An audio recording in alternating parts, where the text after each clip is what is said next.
Gloire à Dieu. Amen. Est-ce que quelqu'un peut dire Jésus est bon? Ah, c'est vrai, Jésus est bon. Amen. Personne n'est comme lui. Amen. Il est le véritable Dieu. Il est le roi des rois, le Seigneur des seigneurs. Il est le Messie. Jésus est notre Messie. Dis Amen. Gloire à Dieu. Alléluia. Nous persévérons dans l'amour. Et aujourd'hui encore, nous allons parler sur l'amour. Répète après moi, l'amour. Dieu m'a mis à cœur de parler ce soir, libère-toi de la dette divine, la dette d'offrir de l'amour à ton prochain. Donc cela veut dire quoi? Cela veut dire que nous devons quelque chose à notre prochain. Tu dois quelque chose à ton prochain. Tu dois quelque chose à ton mari. Tu dois quelque chose à ta femme. Tu dois quelque chose à tes enfants. Tu dois quelque chose à tes parents. Tu dois quelque chose à ton frère, à ta sœur. Mais c'est quoi, pasteur? Quelle est cette dette? Oh, pasteur, pas moi. En tout cas, pas moi. Je n'ai pas prêté de l'argent à quelqu'un. Je n'ai pas à en prêter de l'argent à quelqu'un. Oui, c'est vrai. Ta dette, ce n'est pas de l'argent. Ce n'est pas quelque chose de matériel. Mais tu dois savoir ce soir que tu dois quelque chose à quelqu'un. Pour aller plus loin, j'aimerais qu'on lise la parole de Dieu. Parce que notre thème de ce soir, libère-toi de la dette divine, la dette d'offrir de l'amour à ton prochain. Donc, il faut savoir que tu dois quelque chose à ton frère, à ta sœur, et c'est l'amour. Amen. Tu es endetté. Mais c'est quoi cette dette, pasteur? C'est l'amour que tu dois à quelqu'un. Amen. Répète après moi, dis, pasteur, j'ai une seule dette à tout le monde. C'est l'amour. Dieu me demande de rendre l'amour à mon prochain. Amen. Lisons la parole de Dieu. Si vous avez vos Bibles, prenons dans les livres. J'aimerais commencer ma lecture dans les livres de Romains. Romains, chapitre 13, verset 8. Je répète encore, Romains, chapitre 13, verset 8. Romains, chapitre 13, verset 8. La Bible dit, ne devez rien à personne, si ce n'est de vous aimer les uns les autres. Car celui qui aime les autres accomplit la loi. Là, je les lis dans la version Louis II et je prends la version français courant. Et la Bible dit ceci, n'ayez de dettes envers personne. N'ayez de dettes envers personne. Sinon, l'amour que vous devez les uns les autres. Répète après moi, l'amour c'est une dette. Une dette que je dois à quelqu'un. Une dette que je dois à mon prochain. Une dette que je dois à ma femme. Une dette que je dois à mon mari. Une dette que je dois à mes parents. Amen. J'aimerais lire encore dans cette version français courant que la Bible dit ceci. Bien sûr, je suis toujours sur Romains chapitre 13, verset 8. N'ayez de dettes envers personne. N'ayez de dettes envers personne. Sinon, l'amour que vous devez les uns les autres. Chacun de nous est endetté. chacun de nous doit rendre quelque chose. Vous comprenez? J'ai quelque chose à vous rendre. Alléluia.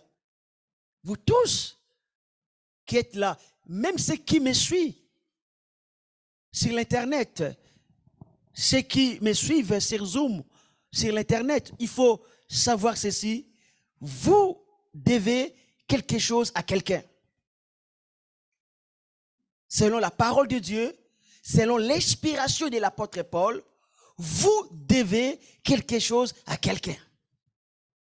Alors, si vous ne rendez pas, si vous ne donnez pas de l'amour envers une personne, vous êtes endetté. Est-ce que quelqu'un me comprend? Dis pasteur, répète après moi, dis pasteur, si je ne donne pas de l'amour à quelqu'un, je suis endetté. Alléluia. Répète après moi, dis, c'est une obligation pour moi. Si je veux être en relation avec Dieu, je dois payer ma dette. C'est l'amour que je dois donner à quelqu'un. Alléluia. Si tu ne m'aimes pas, tu es en dette envers moi. Amen. Tu es obligé d'aimer. Alléluia. Merci ma sœur. Tu es obligé d'aimer pour payer ta dette. Tu ne m'aimes pas, ce n'est pas grave. Tu as une dette envers moi. Et le Seigneur va te le demander. Alors, si tu ne veux pas payer cette dette, le Seigneur va te le demander. Amen. Si tu veux aller au ciel, paye ta dette. Si tu veux voir Dieu, paye ta dette. Si tu veux marcher avec Dieu, paye ta dette. Si tu veux prospérer, paye ta dette. Si tu veux bénéficier de quelque chose envers Dieu, tu dois payer ta dette. Alléluia. Je vous pose la question, qui veut payer sa dette ce soir? Amen. Alors, essaye d'imaginer, essaye de réfléchir, d'examiner. S'il y a quelqu'un dans ton cœur que tu n'aimes pas, amen, va payer ta dette. Va l'aimer. Alléluia. Va l'aimer. La raison pour laquelle que certaines personnes demandent, mais Seigneur, qu'est-ce que je fais du mal? Tu demandes qu'est-ce que tu as fait comme mal. Écoutez, tu es endetté. Il faut payer cette dette. Et comment payer cette dette? C'est d'aimer. Alléluia. Tu dois aimer quelqu'un. Tu dois aimer ton mari. Tu dois aimer ta femme. Tu dois aimer tes enfants. Tu dois aimer tes frères. Tu dois aimer tes sœurs. Tu dois aimer tes parents. Et tu dois aimer tes ennemis. Amen. Les personnes, les gens qui te répondent mal, des personnes qui ne te calculent pas, les personnes qui te persécutent, des personnes qui t'empêchent de monter, des personnes qui te combattent, tu dois les aimer. Tu dois les aimer. Quelqu'un m'avait posé la question, pasteur, même les sorciers. Est-ce qu'on doit aussi aimer les sorciers? Oui, oui. On doit aussi aimer les sorciers. Écoutez, je parle des sorciers qui vous combattent la nuit. Les sorciers là qui ne veulent pas vous laisser en paix. Quand tu rêves, c'est lui. C'est lui. C'est ces sorciers-là que tu dois aimer. Vous savez, c'est facile d'aimer les personnes qui vous aiment. C'est facile de les aimer. Mais ces personnes-là qu'on appelle les sorciers, qui viennent vous combattre la nuit, on a du mal à les aimer. Or, la Bible dit, nous devons aimer nos ennemis. Nous devons aimer ceux qui nous persécutent physiquement et spirituellement. Du pasteur, c'est dire. C'est facile d'aimer la personne qui t'aime. C'est facile. Si quelqu'un m'aime, si quelqu'un me donne des cadeaux, si quelqu'un me facilite la vie, alléluia, si quelqu'un me positionne, si quelqu'un m'élève, si quelqu'un parle pour me défendre, si quelqu'un parle du bien de moi, c'est facile, très facile de parler en bien de cette personne et de l'aimer. Alléluia. Mais une personne qui parle mal de toi, qui parle méchamment contre toi, et que tu apprends que telle personne a témoigné contre toi, c'est difficile de l'aimer. On a même envie de fuir quand on voit cette personne en face de nous. On a même envie de ne plus rencontrer cette personne. Écoutez, la Bible dit, nous devons aimer nos ennemis. Voilà, là où ce n'est pas facile. Là où ce n'est pas facile. La raison pour laquelle que ces messages, plusieurs n'aiment pas l'entendre. Parce que c'est dur. Quand nous prions pour envoyer le feu contre les sorciers, tout le monde est d'accord. Quand nous prions et nous proclamons que nos ennemis vont mourir, tout le monde est d'accord. Quand nous prions pour écraser nos ennemis humains, tout le monde est d'accord. Et quand le pasteur donne les sujets de prière, nous allons maintenant prier contre les sorciers. Toi, directement, tu penses à ta tante. Tu dis, Seigneur, c'est là.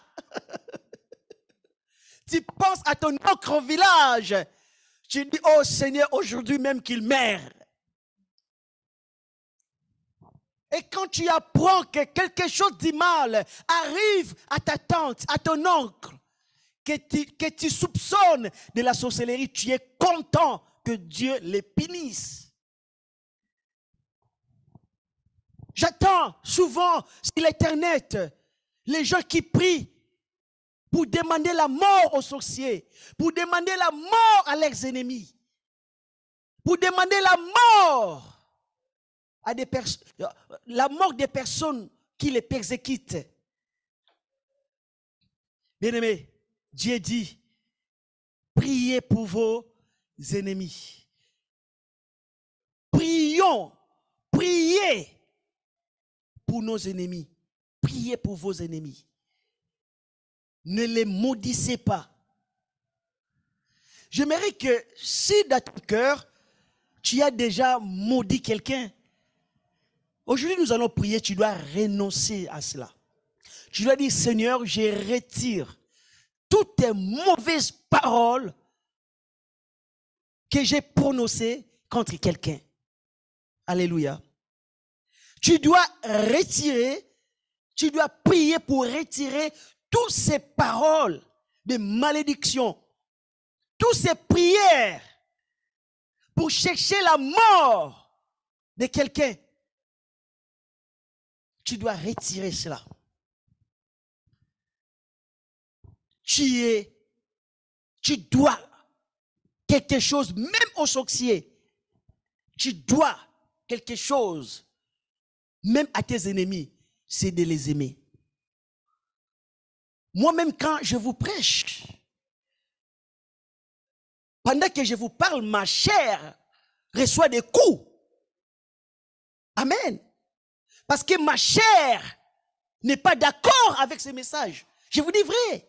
Ma chair n'est pas d'accord. Je vous prêche ça, mais je peux sentir l'opposition de ma chair qui n'est pas d'accord que j'aime mes ennemis, que je parle en bien, que je prie mes ennemis. Ma chair n'est pas chaude à cela. Parce que ce que ma chair attend, que les malheurs arrivent sur mes ennemis. Et quand les malheurs arrivent sur mes ennemis, ma chair est contente. Et la Bible nous dit, nous devons marcher non selon la chair, nous devons marcher selon l'esprit. Alors, ne suis pas ta chair. Alléluia. Je dois de l'amour, même à des personnes qui ne me respectent pas. Je dois de l'amour, même à des personnes qui me minimisent. Des personnes qui te donnent aucune valeur. La Bible dit, nous devons les aimer. Dis Amen. Alors, quelle est la définition de l'amour? J'avais défini l'amour le vendredi, mais j'aimerais encore donner une définition de l'amour. Vous répétez la définition sur l'amour. Alors, qu'est-ce qu'est l'amour? Répète après moi, dit pasteur. Que signifie l'amour? Voilà la définition de l'amour. L'amour est un fort sentiment d'affection et d'attachement pour quelqu'un. L'amour est un fort sentiment d'affection et d'attachement pour quelqu'un. Et la deuxième signification, l'amour, c'est les sentiments vifs qui poussent à aimer quelqu'un, à vouloir du bien et à aider quelqu'un. Je répète encore. L'amour, alléluia, c'est un sentiment vif qui pousse à aimer quelqu'un et à vouloir du bien et à aider quelqu'un.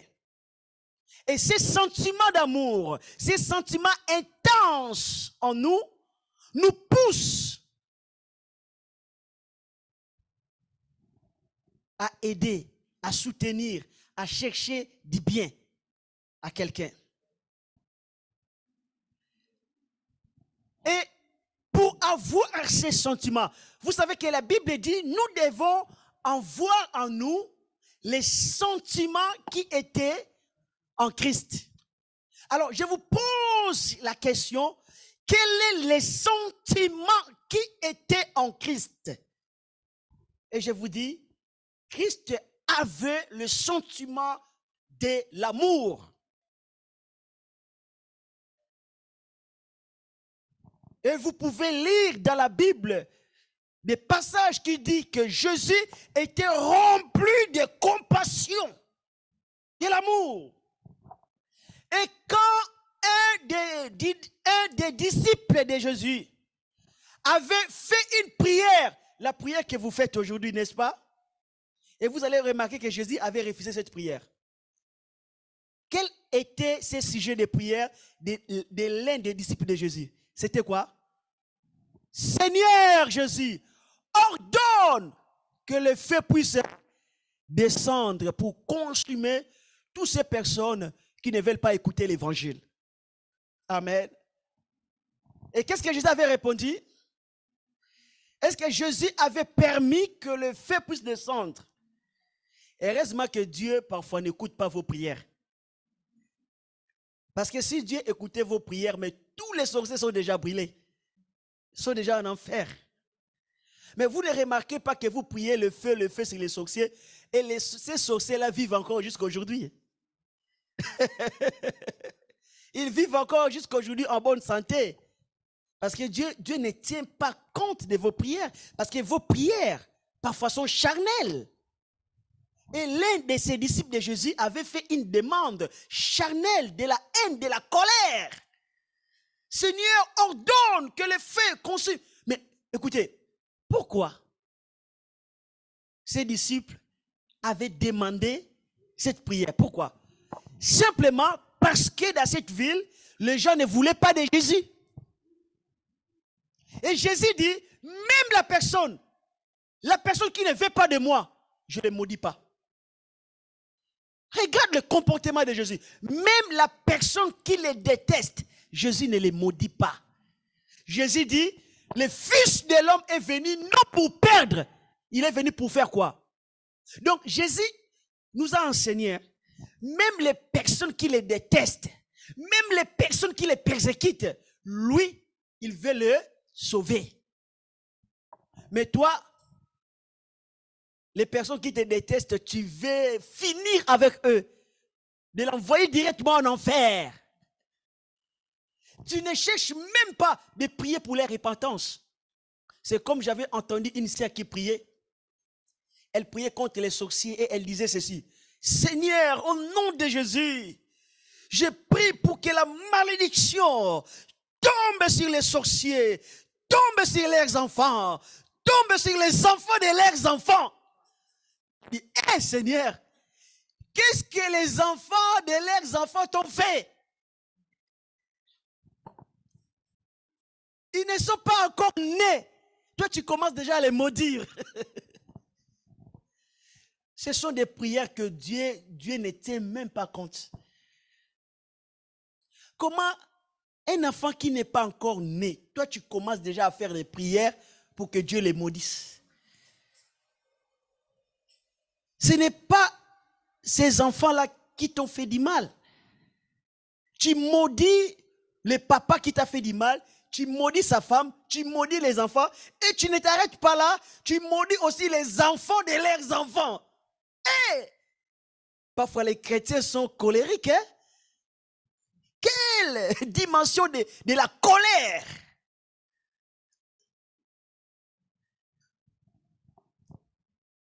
Et une autre personne que j'ai entendue, il faisait la prière, il dit que Dieu frappe-le jusqu'à la 4e génération. Mon Dieu. Je pense qu'il était vraiment très en colère contre son ennemi. Seigneur, frappe-le jusqu'à... J'ai dit, mais la 4e génération ne sont pas encore là. Ils t'ont rien fait. Et la 4e génération, la 4e génération ne te connaît même pas. Et quand cette 4e génération va venir, toi peut-être, tu seras déjà mort. Tu ne seras pas en vie, mais tu les maudis quand même. Nous devons aimer nos ennemis. Alléluia. Ça fait mal. Quand je prêche aussi moi-même. Alléluia. Vous pensez vraiment que ce que je suis en train de vous dire, que ma chair est contente? Non. Je répète encore, quand je vous parle de ces choses, à l'intérieur de moi, moi-même, votre pasteur, dans ma chair, je sens l'opposition que ma chair est contre ces messages. Pourquoi? Parce que ma chair veut régler des comptes. Vous comprenez? Ma chair veut régler des comptes. Ma chair veut venger. Mais je suis un enfant de Dieu. Amen. Je dois crucifier cette chair. Et je dois marcher dans l'esprit. Je refuse d'écouter ma chair. Répète après moi, dis pasteur. Je refuse d'écouter ma chair. Je refuse d'écouter ma chair. Je sais que parmi les personnes qui m'écoutent, certaines personnes, vous n'êtes pas d'accord avec moi. Parce que votre chair s'oppose. Votre chair commence à vous donner des réflexions, des pensées. Que pasteur, tu prêches comme ça? Parce que ce n'est pas toi. Pasteur, tu prêches comme ça? Parce que tu ne vis pas ce que moi je vis. Personne, tu dis d'aimer mes ennemis parce que cela n'était pas encore arrivé. C'est la chair. La chair veut se justifier. La chair veut se justifier. Écoutez, on n'a pas le choix. Écoutez, on n'a pas le choix. Même contre nos ennemis, si ce n'est de les aimer. On n'a pas le choix. Dis-moi, qu'est-ce que tu dois faire contre tes ennemis? Tes ennemis humains, qu'est-ce que tu peux faire? Parce que Dieu t'interdit de maudire. Il te dit d'aimer. Dieu a dit c'est à moi là, la vengeance. Ce n'est pas toi. Il a dit c'est à moi. Amen. Alors, il t'a dit tout simplement bénir, prier pour eux. Qu'est-ce que tu dois faire encore?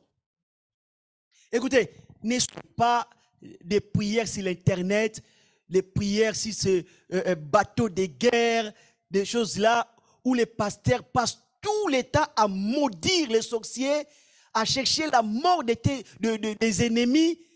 N'entrez pas dans ce genre de prières. Écoutez-moi bien, c'est charnel. Ce n'est pas biblique. Alléluia. Un sorcier, c'est un être humain. Vous devez comprendre cela. Un sorcier peut se répartir demain et il devient aussi pasteur. Est-ce que je dis vrai? Est-ce qu'il y a des sorciers qui ne sont pas devenus des pasteurs? Donc, c'est-à-dire un sorcier a besoin aussi de l'amour et de la miséricorde de Dieu. Alors, toi, tu veux le maudire, tu veux le tuer, tu veux l'envoyer en enfer.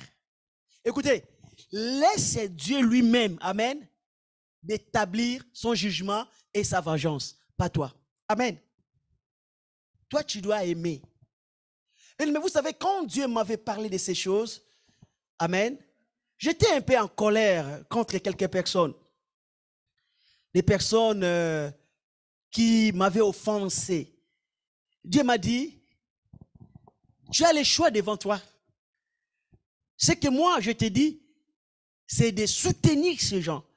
Je dis, mais Seigneur, je ne veux pas les soutenir. Je veux que quelque chose arrive pour que ces gens comprennent qu'ils ont touché un homme de Dieu. Dieu dit, mais ce n'est pas comme ça que moi je pense. Amen. Dieu m'a fait comprendre. Il dit, ces gens-là, ils t'ont fait du mal, mais moi, ton Dieu, j'ai besoin d'eux. Prie pour eux, soutiens-les. Vous comprenez? Jésus dit que toutes les personnes qui vont parler mal de lui, ils seront pardonnés. Amen. Jésus n'a pas dit que si tu parles mal de moi, tu seras maudit. Il n'a pas dit ça. Jésus dit, toute personne qui va parler mal de moi, il sera pardonné. Il n'a pas dit qu'il sera maudit, mais c'est nous qui pensons comme ça. Quand quelqu'un parle mal de nous, nous pensons directement que Dieu va le frapper. Dieu va le maudire. Écoutez, la pensée de l'homme n'est pas la pensée de Dieu. La personne là que toi tu cherches, que Dieu les frappe, écoutez, Dieu l'aime. Amen. Et Dieu veut sauver cette personne. Alors, si tu veux être dans la volonté de Dieu, prie pour la personne, afin que les plans de Dieu s'accomplissent sur la personne. Pose-toi la question, même si cette personne t'a fait du mal, quel est le plan de Dieu pour cette personne? Je vous dis la vérité, le plan de Dieu sur cette personne, c'est de les sauver. Et quand toi, tu dis à Dieu, Seigneur, tu dois les maudire parce qu'il m'a fait du mal. Et Dieu désire de les sauver. Tu contredis Dieu. Tu t'opposes à Dieu qui veut sauver les âmes et toi, tu obliges Dieu de maudire. Est-ce que vous me comprenez? Ne maudissez personne. Amen. Aimez. C'est vrai, ça va te faire mal, mais aimez. Alléluia. Quelque temps après, prie pour la personne. Prie. Ça fait mal, mais je prie pour cette personne. Ça fait mal, mais je prie. Seigneur, ça fait mal, j'ai mal. Mais tu m'as demandé de prier, j'ai prié. Apôtre Paul dit, quand ton ennemi a soif, tu dois lui refuser à boire. Tu dois lui donner à boire. Et la Bible dit, apôtre Paul dit, si tu lui donnes à boire, c'est comme si tu mets quoi sur sa tête? Les charbons ardents. Là, c'est le problème de Dieu. Dit, les jugements, c'est le problème de Dieu. La vengeance, c'est le problème de Dieu. Moi, je bénis, amen. Quels que soient les problèmes, je bénis, amen. Quel que soit que j'ai raison, quel que soit que je suis victime, je bénis et je prie. Alléluia. Et quand tu veux parler à quelqu'un pour une reproche, une remarque. Parle avec amour. Amen. Parle pour que la personne se relève après. Ne parlez pas pour détruire la personne. Ne parlez pas pour démolir complètement la personne afin qu'il ne se lève plus. Parle avec amour. Parce que nous devons aimer. Dis Amen. Rapidement, si j'ai le temps, je pense que j'ai défini l'amour. Et l'amour que je vous parle, ce n'est pas l'amour humain, c'est l'amour divin. L'amour divin, c'est toujours difficile. Et cet amour, tu ne peux pas le chercher au marché des Sarcelles. Tu ne peux pas le chercher dans ta famille. Tu ne peux pas le chercher ou tu ne peux pas le trouver près de ton père ou près de ta mère. Cet amour est en Jésus-Christ. C'est là que tu peux trouver cet amour. Cet amour, on le reçoit, mais on ne le fabrique pas. Tu ne peux pas fabriquer cet amour. Tu ne peux pas aimer avec ton intelligence. Avec ton intelligence, on appelle ça l'amour humain. Avec ta sagesse, c'est humain. Mais cet amour est divin. Cet amour est Dieu lui-même dans notre cœur. Cet amour, c'est le fruit du Saint-Esprit. Ça vient du Saint-Esprit. Et quand on est né de nouveau, le Saint-Esprit répand cet amour dans nos cœurs et nous devons que les libérer et les manifester. Alléluia. La Bible dit, l'amour de Dieu est répandu dans nos cœurs par le Saint-Esprit qui nous a été donné. Si tu n'as pas le Saint-Esprit, tu ne peux pas avoir l'amour de Dieu. Tu ne peux pas aimer comme Dieu aime. Parce que cet amour est répandu dans notre cœur par le Saint-Esprit. On reçoit cet amour quand on est né du Saint-Esprit, quand on est né de nouveau, quand on est régénéré. Et cet amour réside dans notre esprit. Ce n'est pas dans la chair, c'est dans l'esprit. Alléluia. L'éducation ne peut pas te donner cet amour. Bien sûr, l'éducation nationale, l'éducation qu'on reçoit, peu importe ton pays, la culture de ton pays ne peut pas te donner cet amour. La culture de ton pays peut t'enseigner la manière de vivre, mais mélangée avec l'hypocrisie. Tu as seulement une forme d'un homme poli, mais dans ton cœur, la méchanceté, l'hypocrisie. Parce que cet amour, on le reçoit quand on est né de nouveau, quand on est né de Dieu. Parce que la Bible dit cet amour, c'est Dieu lui-même. Et c'est le Saint-Esprit qui répand cet amour dans nos vies. Amen. Et cet amour est plein de bonté. Cet amour ne fait rien de malhonnête. Et cet amour ne cherche point son intérêt. Et cet amour ne s'irrite point. Et cet amour ne soupçonne pas le mal. Et cet amour ne se réjouit pas de l'injustice. Et cet amour que je vous parle supporte tout, pardonne. Amen. C'est l'amour de Dieu. Est-ce qu'on peut acclamer le Seigneur? Gloire à Dieu. Amen. L'amour humain est hypocrite. L'amour humain est instable. Instable. L'amour humain change selon les circonstances. Alléluia. Selon les circonstances, l'amour humain change.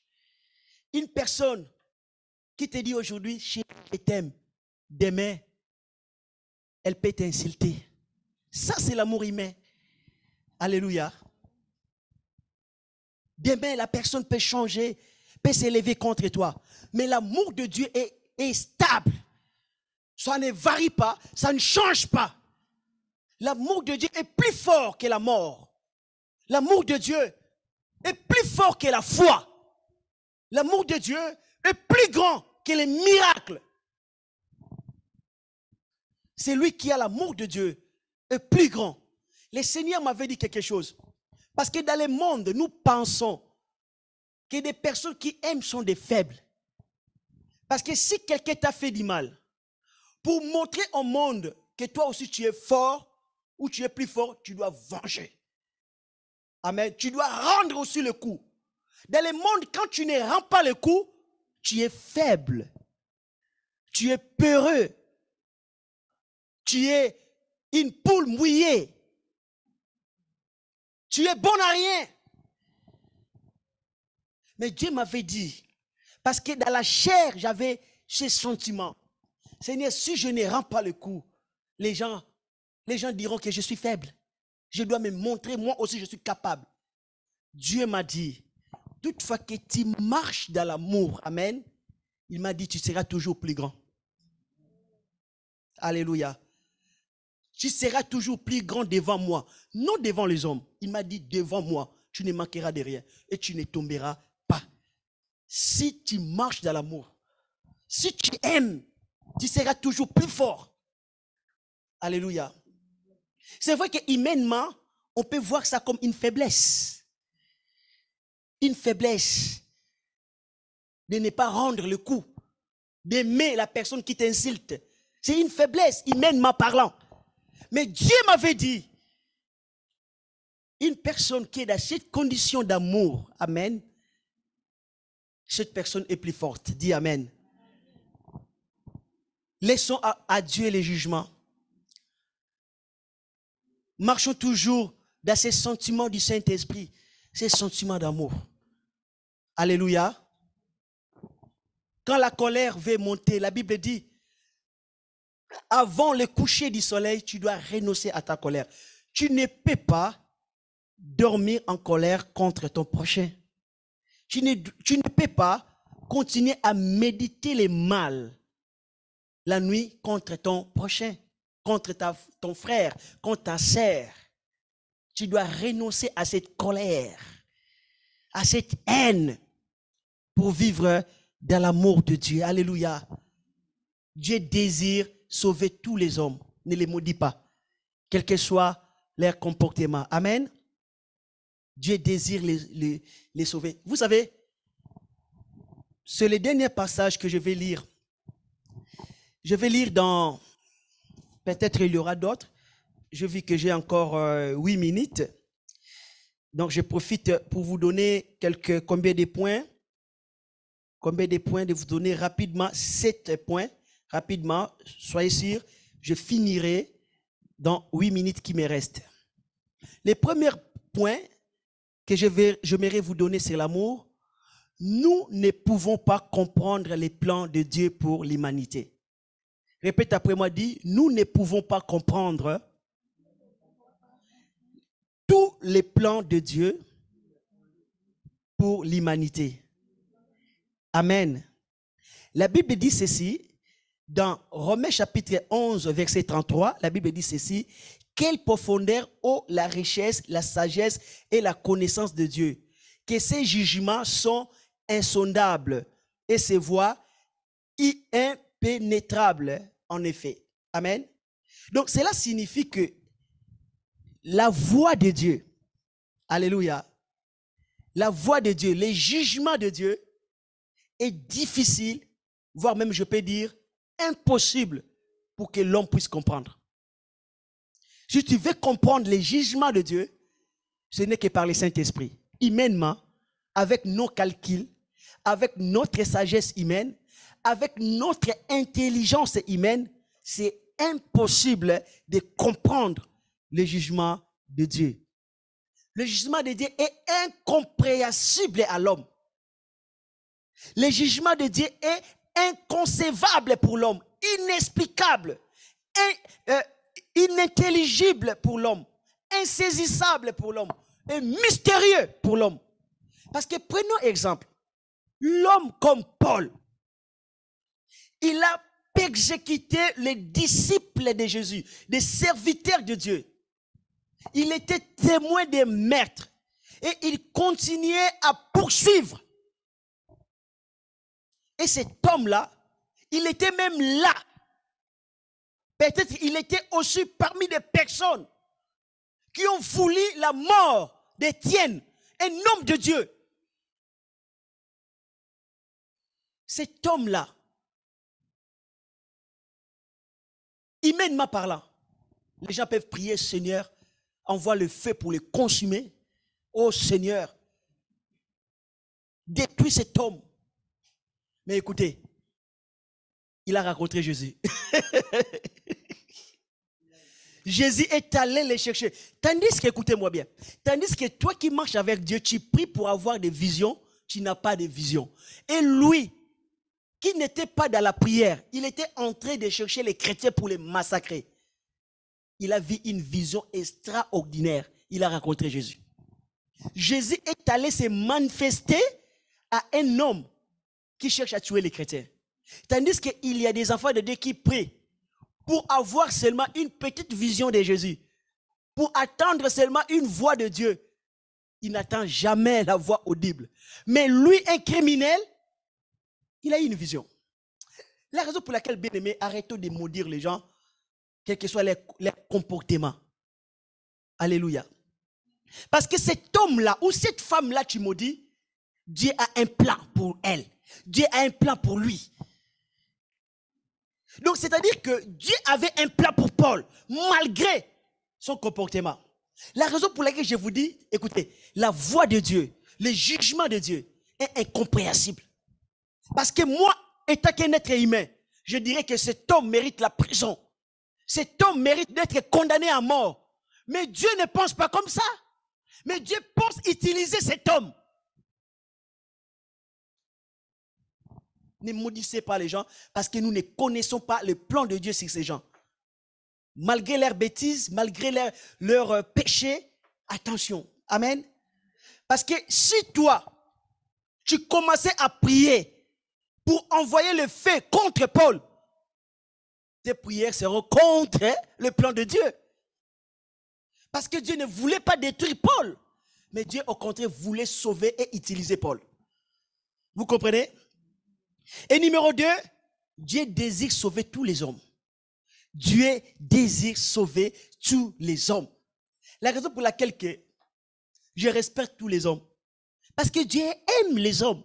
Mais vous ne devez pas comprendre comment Dieu aime les humains. Comment Dieu aime ses créatures. Écoutez, chaque créature qui vit sur cette terre, Jésus est mort pour eux. Peut-être tu me diras, pasteur, Hitler. Je vous dis la vérité, Jésus est mort aussi pour Hitler. Il est mort pour des personnes comme lui. Dieu aime tous les hommes. Et la Bible dit, voire même que Dieu use de patience pour sauver tous les hommes. Et la patience, c'est dans l'amour. La Bible dit l'amour est patient. Mais nous devons faire preuve de patience. Parfois, on est pressé pour divorcer. On est pressé pour faire du mal. On est pressé pour punir, maudire. Sois patient. Alléluia. Prie et sois patient. Dieu va accomplir tes prières. Alléluia. Nous devons faire preuve de patience les uns envers les autres. Dieu veut sauver tous les hommes. Numéro 3, laissons à Dieu d'établir son jugement seul. Ne cherchez pas à maudire des gens, à chercher la punition, à venger. Dieu dit, à moi là, la vengeance. La vengeance ne t'appartient pas.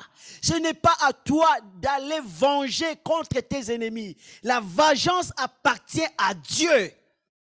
Laissez Dieu s'occuper de tes ennemis. Toi, prie, pardonne. Et Dieu va s'en occuper. Dis Amen.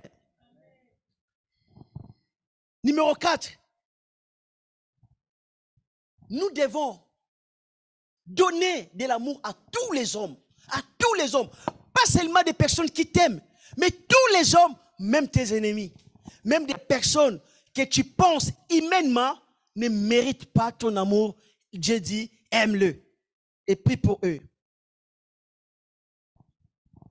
Numéro 5, celui qui manifeste l'amour sera toujours plus grand. Alléluia. Quand tu manifestes l'amour, ce n'est pas un signe de faiblesse. Parce que la plupart des personnes pensent que vivre de l'amour, c'est un signe de faiblesse. Oui, pour le monde, oui, pour les hommes, mais devant Dieu, manifester l'amour, c'est un signe de maturité, de grandeur. Est-ce que quelqu'un peut donner un grand amen? Parce que Dieu lui-même est plus grand, mais la Bible dit, Dieu est amour. Alors, celui qui marche dans l'amour est plus grand. Amen. Numéro 6, tu ne peux pas prétendre aimer Dieu si tu détestes ton frère. Tu ne peux pas prétendre que tu aimes Dieu, mais si tu détestes ta sœur. La Bible dit, c'est lui qui dit, j'aime Dieu et déteste son frère et déteste ta sœur, c'est un menteur. Si c'est une femme, c'est une menteuse. Comment tu peux aimer Dieu que tu ne vois pas et dire que, et comment détester ton frère que tu vois et dire que j'aime Dieu que tu n'as jamais vu. Et tu ne sais même pas s'il existe ou pas. Tu es un menteur, tu es une menteuse. Pour prouver que tu aimes Dieu, tu dois aimer ta sœur, tu dois aimer ton frère. Est-ce que quelqu'un peut me dire un grand amen? Je sais que ce message n'est pas pour la chair. La chair souffre. Ma chair souffre aussi. Parce que ma chair veut détester. Alléluia. Mais nous sommes là pour punir la chair, pour crucifier la chair, pour rendre la chair inoffensive et pour laisser l'esprit agir en nous. Alléluia. Et pour terminer, notre position en Christ est connue par l'amour du prochain. Donc ta position en Christ est reconnue par l'amour du prochain dans ton cœur. La Bible dit, dans Jean chapitre 13, versets 34 à 35, « Je vous donne un commandement nouveau, aimez-vous les uns les autres, comme je vous ai aimé. Vous aussi, aimez-vous les uns les autres. À ceci, tous reconnaîtront que vous êtes mes disciples, si vous avez de l'amour les uns pour les autres. » Nous sommes reconnus étant que disciples de Jésus par l'amour. Amen. L'amour du prochain. Et le dernier passage que j'aimerais lire, c'est dans 1 Jean, chapitre 4, verset 7, jusqu'à 11, et nous allons prier ensemble au nom de Jésus. La Bible dit, bien-aimés, aimons-nous les uns les autres comme l'amour de Dieu, car l'amour de Dieu, et quiconque aime est né de Dieu. Quiconque aime est né de Dieu et connaît Dieu. Celui qui n'aime pas n'a pas connu Dieu, car Dieu est amour. L'amour de Dieu a été manifesté envers nous. On sait que Dieu a envoyé son Fils unique dans le monde afin que nous vivions par lui.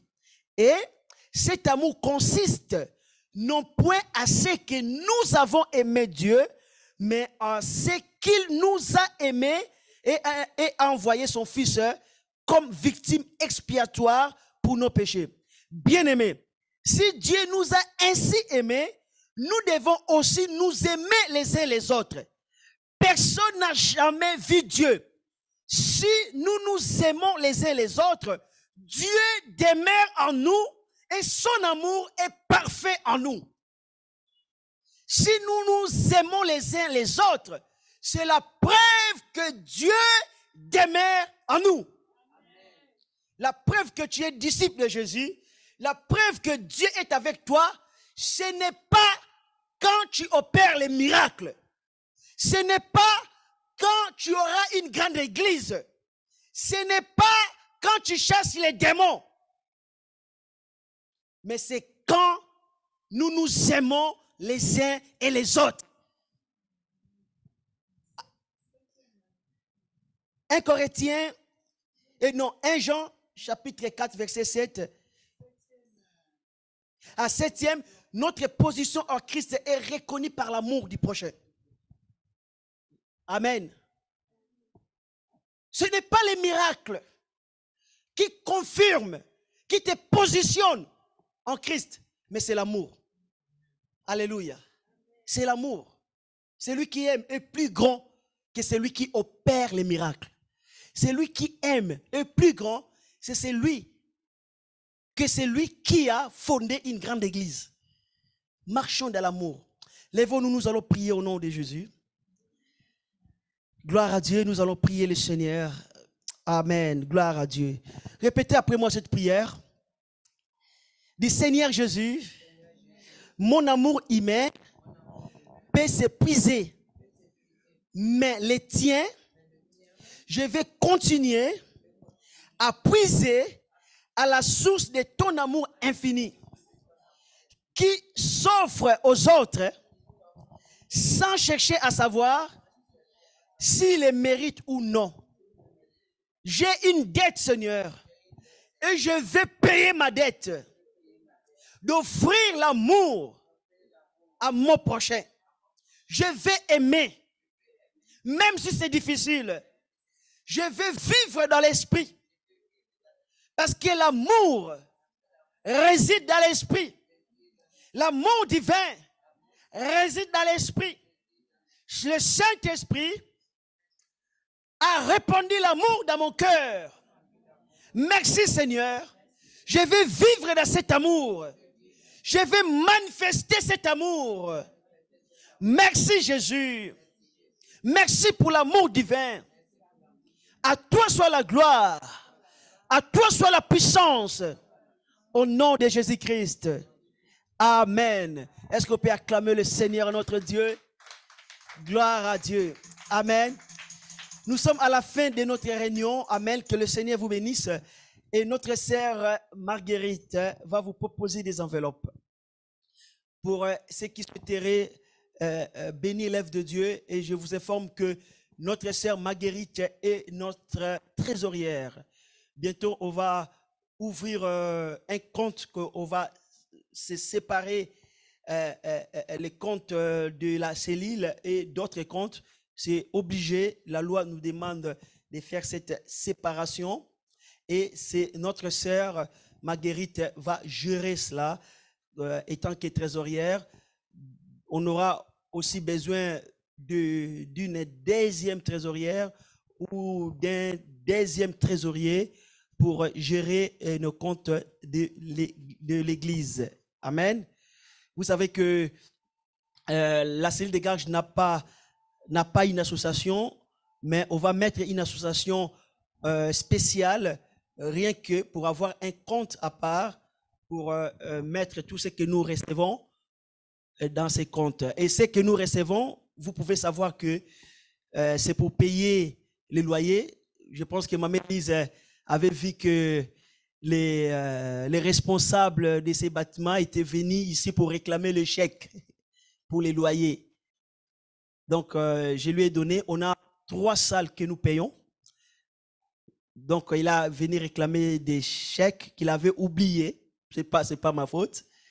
Et il m'a rappelé qu'il avait oublié. Et aujourd'hui, on lui a rendu ces chèques. La raison pour laquelle soutenez-nous financièrement pour que nous puissions payer nos locaux. On a aussi la possibilité, toujours dans ces bâtiments, d'avoir encore une nouvelle salle qui va aider peut-être l'association parce que les affaires des associations sont beaucoup et on pense louer je pense une 5e salle pour mettre toutes les affaires de l'association Secours Nous pour donner des personnes en difficulté. Et là, on aura besoin de vous, votre soutien financier pour que nous puissions payer tous ces locaux par la grâce de Dieu. Amen.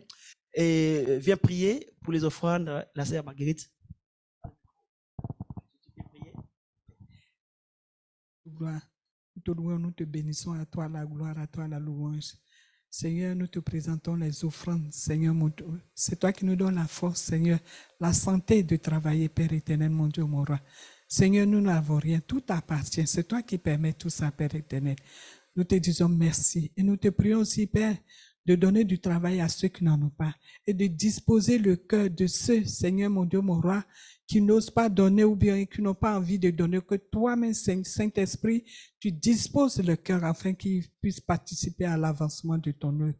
Seigneur, tends ta puissante main, afin que, mon Dieu, mon roi, ceux qui doivent gérer ce compte, que toi-même tu les conduis, tu les diriges pour la gloire de ton nom. Amen. Gloire à Dieu, que Dieu vous bénisse. Donc, notre rendez-vous vendredi en présentiel à 18h30. Demain, on est en ligne à 0h. Et n'oubliez pas les repas des responsables le samedi à 13h. Les repas des responsables. Voilà, que le Seigneur vous bénisse. Demain en ligne à 0h et vendredi en présentiel. Soyez bénis. Amen.